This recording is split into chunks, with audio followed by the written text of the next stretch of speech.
चलो बच्चों, आज हम पढ़ते हैं इकाई 11 एक यात्रा यह भी। और इस विधा का प्रकार है कहानी और इसके जो लेखक हैं उनका नाम है रामदरस मिश्र। लेखक कहते हैं कि भाई मैं बहुत ही यात्रा भीरू है, कि मेरे को यात्रा करने से बहुत डर लगता है कि मान लो मैं यात्रा करने के लिए बाहर निकलूं, पता नहीं कैसे कैसे लोग मुझे मिलेंगे, मैं बहुत ही असहजता का अनुभव करता हूं। मान लो मैं यात्रा करने के लिए बाहर गया, ऑटो वाला मिलेगा तो अनशन यानी कि मर्जी मांगे ऐसा किराया मांगेगा, नए शहर के लोग कैसे होंगे, ये चिंता हमेशा मेरे पास बनी रहती है, इसलिए मुझे यात्रा करना पसंद नहीं है।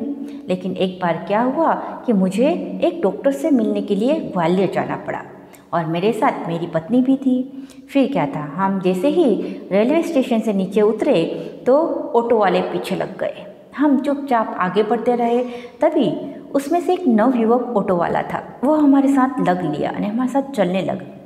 हम कुछ बोले बिना ही आगे बढ़ते गए। तभी उसने कहा कि बाबूजी, आप आखिर कहीं ना कहीं तो जाएंगे और किसी न किसी के ऑटो में तो बैठोगे, तो मेरी ही ऑटो में क्यों नहीं।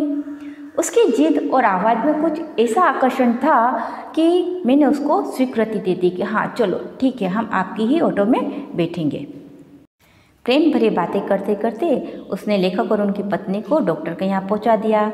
लेखक ने उसको किराया देकर जैसे ही डॉक्टर के घर की बेल बजाई तो उनको पता चला कि डॉक्टर ने क्लिनिक की जगह ही बदल दी है। ऑटो वाला बिना लेखक के कहे उनका इंतजार कर रहा था। फिर उसने लेखक और उनकी पत्नी को नई जगह पर पहुंचा दिया। तभी लेखक ने पूछा, कितने पैसे दे दूँ? तो ऑटो वाला कहने लगा, बाबूजी जो इच्छा हो वो दे दीजिए। वैसे डॉक्टर के घर से यहाँ तक का किराया तो अतिरिक्त हो ही गया है ना। ऑटो वाले ने पूछा, बाबूजी यहाँ से कहाँ जाएंगे? तभी लेखक ने कहा कि होटल, और होटल का नाम बता दिया। फिर लेखक ने कहा कि भाई तुम हमारा इंतज़ार मत करना, हमको देर भी हो सकती है। वह कुछ बोला नहीं। लेखक जब डॉक्टर के पास गए तो उनको कम से कम 1 घंटा से ज़्यादा लगा और जैसे ही वो बाहर निकले तो वो क्या देखते हैं कि ऑटो वाला अभी भी उनका इंतज़ार कर रहा था। तभी लेखक समझ गए कि ये ऑटो वाला सभी ऑटो वालों की तरह नहीं है, कुछ अलग ही है। उसने लेखक और उनकी पत्नी के दिल में जगह कर ली। फिर उनको होटल छोड़कर पूछा, फिर कब आऊँ? यानी आप शहर में घूमेंगे फिरेंगे ना, आपको जहाँ जाना होगा ले जाऊँगा। वैसे यहाँ कब तक हैं? कल शताब्दी से लौटेंगे, तो आपको घुमाने के लिए कब आ जाऊँ? भाई आज तो थके हैं, आराम करेंगे, कल घूमेंगे।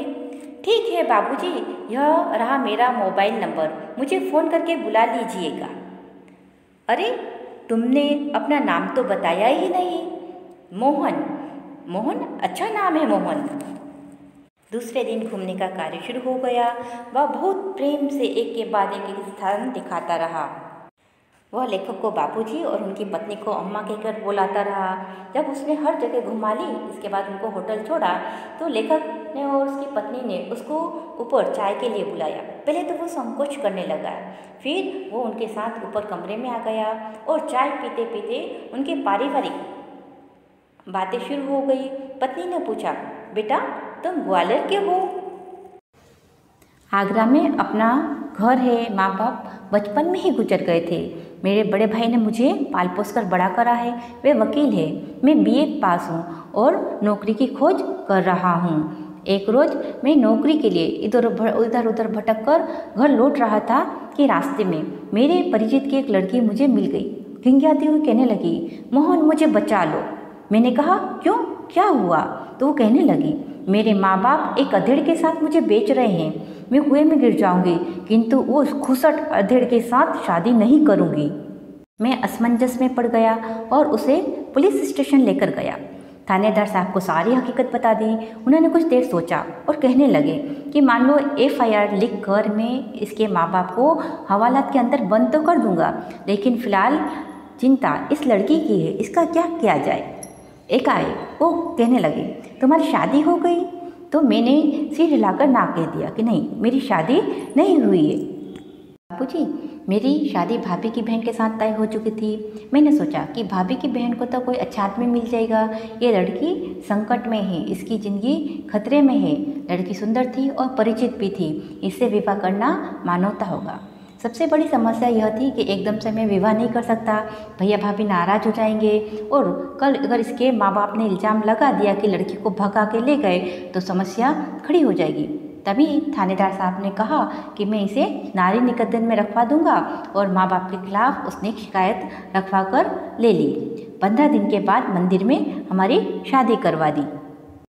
ऐसे थानेदार कहाँ होते हैं। तभी मोहन ने कहा कि वो थानेदार के साथ साथ एक संवेदनशील कवि भी हैं जो कविताएं पढ़ा करते हैं।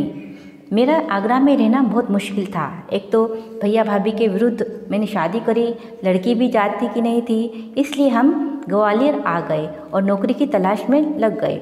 नौकरी नहीं मिली तो मैं ऑटो ही चलाने लग गया, बस। फिर क्या था, लेखक कहने लगे कि वास्तव में मोहन तुम बहुत बड़े हो। बहुत बड़े बड़े लोग नारी हित के लिए बड़े बड़े लेक्चर देते हैं, लेख लिखते हैं, कविताएं लिखते हैं, किंतु उसे व्यवहार में कभी नहीं उतारते। तुमने तो उसे सहज भाव से अपने जीवन में उतारा है, एक लड़की को दुर्दशाग्रस्त होने से बचाया है और उसको सम्मानपूर्वक जीवन दिया है। दिमाग पर मोहन की कहानी छा गई। आखिर गाड़ी का समय हो गया था। मोहन लेखक और उनकी पत्नी को लेकर रेलवे स्टेशन पहुंच गया। लेखक ने उसे वहाँ 500 रुपये देना चाहा, लेकिन उसने लेने से इनकार कर दिया। उसने कहा कि आप मेरे माँ बाप के समान हैं, मुझे आपसे माँ बाप जैसा प्यार मिला, कोई माँ बाप से भी पैसे लेता है क्या। तभी लेखक कहने लगे कि कभी भी कोई माँ बाप अपने बेटे का शोषण नहीं करता। ऐसा कहते हुए उन्होंने वापस उसकी जेब में 500 रुपये रख दिए। तो उसने क्या करा, वही 300 रुपये वापस कर दिए, 200 रुपये जेब में रख लिए। लेखक ने कहा कि तुम्हें 500 रुपये लेना ही पड़ेगा, चुपचाप रख लो। उसने पैसे रख लिए और कहने लगा, बाबूजी आप जब भी ग्वालियर आया करें मुझे बुला लीजिए, आपका फ़ोन नंबर मुझे दे दीजिए। अच्छा, आपका नाम तो मैं पूछना ही भूल गया। तभी लेखक ने कहा कि मेरा नाम सत्यकेतु और मेरी पत्नी का नाम कामना है। जब लेखक स्टेशन के अंदर जाने लगे तब वह आंखों में ना जाने कितना अपनापन लिए हमें यानी कि लेखक को निहारता रहा।